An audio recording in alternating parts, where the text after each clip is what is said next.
Record. Hello, once again. Welcome to the Disengage Podcast. I'm here with my dad, and we're going to watch another episode of Star Trek Enterprise. Do you have any opening words before we hop into this one? Well, just to annotate, I suppose, this is episode 2, Fight or Flight. And All um, right. and I wager to say that the creature that Hoshi is looking at um, is a genuine banana slug from California. I'm pretty sure it's clear in the final scene that it's a banana slug. So they are out in LA. There's plenty of banana slugs out in Southern California, so I have a feeling that's exactly what it is. So anyway. Wonderful. Well, Star Trek has a long tradition of using just regular animals dressed up to be something else. Like, Well, yeah, exactly. who can forget Little Dog with a horn on it That's from right, the original exactly. series? That's right. Hey, if you can make forehead people, you can make forehead dogs and any other Exactly. critter you kill. Exactly. Yeah, slugs already look alien anyway, so they might as well just be Yeah, that's alien. perfect. Yeah, very good. All right. All right, so Everyone's you ready? ready. Uh, we'll start on the word go. Okay. 3, 2, 1, go.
That I think that there was a kind of a feeling in America in the early 2000s that like all the Asians had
Yeah, a bit too quickly. yeah, No I think problem, so too. Commander. I think he's I a wanna little go. imprudent.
Oh gosh.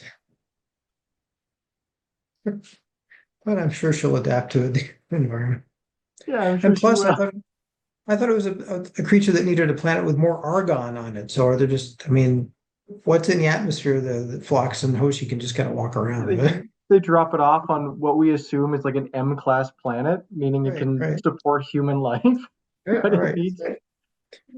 So the sentiment is really sweet because it's it's very really sweet. I it's know. Hoshi talking to herself. I know. I know. Yeah. Um, but like And it's delivered to a slug, an alien exactly, slug. exactly. Alien slug, which in itself is okay. That's cute too. I mean, I like the slug. I like the alien slug. I'm nothing against that. It's the, the But but they could have just gone back to its home and dropped it off there instead. yeah, exactly. Instead of contaminating some other planet. But I mean, there's so many experiences on Earth already of, I mean, just the house sparrow, Yeah. or It's bad starlings, enough on or one planet. yeah, right, or oh, Or or goats on the Lazarus Galapagos lizards. Islands. What's that? Goats on the Galapagos Islands. Goats in the Galapagos. Yeah, sure, yeah. Yeah. I was just reading about Lazarus lizards the other day. Some, back in the 1950s, some kid who was the son of some corporate CEO or whatever came back from Italy, and he had stuffed a bunch of Italian lizards in his sock because he was so curious. He loved the lizards so much. Then he comes back to, I think, Minnesota or Wisconsin, releases them. They're all like all over, like millions and millions of these Oh lizards. no. So and I guess they haven't really determined if they're very harmful yet. They don't seem to be too much of a problem, I guess, Yeah. but who knows? Walking catfish and what are these moths that we had to scrape off and as when we were kids. I can't remember the moths that ate all the deciduous trees up and Yeah. so but yeah, All so those yes, invasive species horror stories. exactly. Yeah. Yeah, they're playing awfully fast and loose with interstellar ecology. Exactly. Yeah. So much for they haven't developed an ecological prime directive yet, I guess. And Not yet, apparently. forgot that bit. Yeah. So yeah. Maybe they should have an alternate ending where the doctor feeds it to his bat or something. But that wouldn't be sweet. To Paul probably advised them otherwise, and they ignored her. It's like, it's like, Yeah, they just cut out that scene. exactly, yeah, right. So, oh well, okay. I'll stop fussing about it now. Or the scene afterwards where they get back and T'Pol asks, "Hey, what did you ever do with that slug?" And Archer's like, "Oh, I let Hoshi have a sweet moment with the slug and drop it off on a planet." And she's like, "What are you talking about? We have to go back. We have to pick it up again." Before it's too late. Who knows? I mean, yeah, I mean, given that it's a slug, it probably reproduces asexually anyway. It's just going to keep, Hmm. producing more of its own. Especially since later on in Enterprise, like they have they have their own pretty negative encounter with an invasive parasitic species. Yeah, that's right. Yeah, Hmm. but for the people who haven't watched the show yet, which Yeah, I right, assume is right. not that many, let's Oh, not yeah. spoil too many Yeah, episodes like yeah, exactly. So, that. oh Anyways, well. what were your thoughts on this episode overall? Overall, oh, I enjoyed it. I mean, as always, I enjoyed it. I I really enjoyed the little. Again, the main thing I thought was the difference in style between, or not even style, difference in outlook and philosophical outlook between Archer and T'Pol, and just the kind of the issue of developing a better sense of command and priorities in Archer. I mean, I think Hmm. he's a wet behind the ears captain still. He's not really he hasn't figured everything out yet. So Yeah, and he has no other captains to look back on right, yeah, for guidance and yeah. for So experience. yeah. So and I thought, I really thought that T'Pol had a better sense of what needed to be done. And I mean, so yeah, it's one of those things where, you know, for good or ill, I mean, retrospectively, all is well that ends well. I mean, they end up meeting another species, and they're they make friends. That's a nice thing, I guess. But at the possible expense of um, you know and jeopardizing his crew. I thought that was I wouldn't have done Mhm. that. No. Yeah, kind of that like it worked out this time, Yeah. Right. but he was Right. he was putting them in a rough position where Right. it could have Right. easily gone just Yeah. horribly wrong. Yeah. Right. Exactly. And and I know with respect to the show, I know it's done for dramatic effect and for again character development and various other things. But you know, technologically and and administratively speaking, there were plenty of alternatives. They could have he could have had Hoshi analyze the language and set up a Hmm. beacon near the ship and drop the beacon off and said, "Hey, we discovered the ship. Your crewmen seem to have been murdered. Don't know who you are, but the ship's in distress. Hope you have a better day," and gone on their way. I mean, that wasn't a difficult thing to think of just now. So Yeah, um, yeah. there's lots of stuff you could have done. And I think, if there ever were such a scenario, if we ever actually do go into interstellar space, that's exactly the kind of protocol you would want to choose. It's like, if you have some compassionate sense of someone being in jeopardy, but you can't put your whole crew in danger, then you have an alternative. You have a backup plan. Hmm. That seems to me Yeah. anyway, And so that should be especially important for this iteration of the Enterprise, since they have yeah, no other starships to back them up. They have no yeah, allies, so to speak. yeah, right. Yeah. They're really just out wandering on their own. Yeah. But that's fine. But I enjoy it. As with all of them, I enjoy it. I got it. Yeah. And yeah, and it's only the second episode, so it'll be a while till people sort of find their groove. Hmm. Yeah. It's What definitely about, at a point where the show still has a lot of room to grow. yeah, yeah. Yeah. Mhm. What about you? Any other thoughts and comments? I I think that it's good as like a character building episode. Like it's obviously Hoshi centric, where Hoshi kind of saves the day at the end, Hmm. but it sort of touches on a lot of our main characters in subtle ways.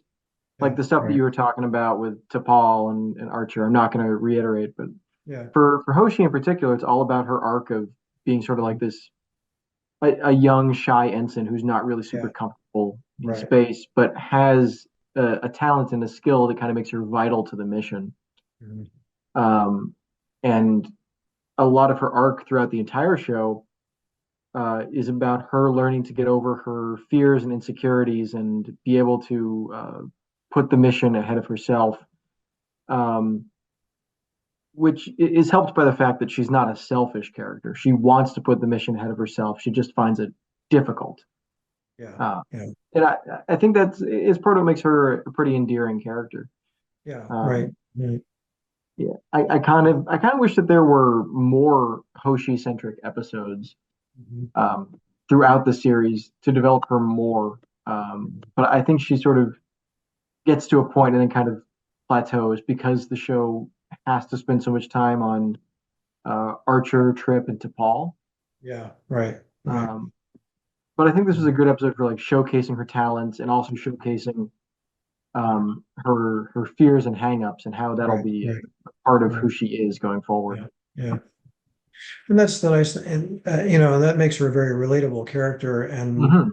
in the everyman sense, we in some to some degree, all of us have, I, most people anyway, have some place where they're just not confident, where they feel fearful about themselves and their own ability to perform, and as well as survive. And so in that way, she is a nice character to relate to and uh, Hmm. to sympathize with, because because generally speaking, we've all been there in some way or another. Yeah, yeah. It also makes it very different from the average member of Starfleet, including the crew of this Enterprise, where Yeah, most members of Starfleet are like they're very do or die. They're Right, gung ho. They're right. charging ahead all the time. Yeah, right, Uh, right. Even on this first iteration of the Enterprise, Mhm. Yeah, everyone's like, "Oh yeah, let's just charge right into battle." It seems like an right. awesome thing to Yeah. do. And See what Hoshi's happens. more Yeah. hesitant. Right, right. Yeah. I mean, she is, as she says herself, she's an academic basically. Hmm. She's a language teacher, and so she signed up for this. She took the mission because Archer really wanted her, but she would have been just as content to stay behind and Hmm. you know, Yeah, you know, and it also it's- kind of implies that like she didn't at first take this mission for herself. She kind of took it out of a fear of letting Archer down. yeah, right, Um, right. And that's she reiterates that through over and over. She says Archer needs someone who can do this, and I can't do this. Archer needs someone who can stand up under pressure, and I'm not the right person. And so she mhm. keeps referring back to Archer's choice, not hers. And Yeah. And that's something that's sort of a recurring theme throughout a lot of this show, where a lot of characters are motivated by personal loyalties, not just to Archer, but very often to Archer, rather than a loyalty to like Starfleet as an institution. yeah, right. Whereas I think in other series like TOS and TNG, very often they're loyal to the institution first and to their captain second. Mhm. Yeah, I think it's generally presented as a good thing, yeah, but in this show, personal loyalties and friendships seem to play a bigger role in character motivations. yeah, yeah, yeah.